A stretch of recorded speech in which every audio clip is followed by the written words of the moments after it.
Chamber साफ करून नाली साफ करायला 8 दिवसाला माणसं आलेच पाहिजे. तिथं नाल्यांचा खूप प्रॉब्लेम आहे आणि नाल्यांचं कामही झालं पाहिजे. नाल्या खूप खराब झालेल्या आहेत. हे म्हणजे हा अतिशय महत्त्वाचा प्रश्न आहे आमचा. तुम्ही स्वतः नाल्या साफ करून चेंबर साफ आम्हाला स्वतःच करून घ्यावे लागतात. बरं. मग पालिकेच्या लोकांना तुम्ही कळवता का त्यावेळेला की येऊन साफ करा किंवा काय?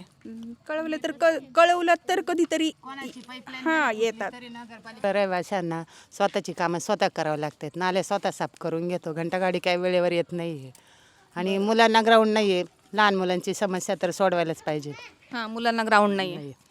घंटागाडी तर मी ऐकलंय एक दिवसाआड येत नाही, दिवसाआड येते, कधी चौथ्या दिवशी पण येते, पण एक टायमिंग नाही. पाण्याचा पण एक टायमिंग नाही. पाणी जर सोडलं तर खूपच येतं, नाही सोडलं तर 2-2 दिवस पण येत नाही. म्हणजे रेग्युलर पाण्याचा टाइम पण नाही. टायमिंग पण नाही. आणि सगळे शिक्षक कॉलनी इथं म्हणजे जे सगळे जॉबवाले ते ज्याला त्याला ड्युटीवर जावं लागतं. कोणाला भेटतं कोणाला नाही भेटतं. पाईपलाईन जरी फुटली आम्ही नगरपालिकेत फोन केले तरी येत नाही. दुसऱ्या वार्डामधले नगरसेवक आमचे कामं करून जातात इथं.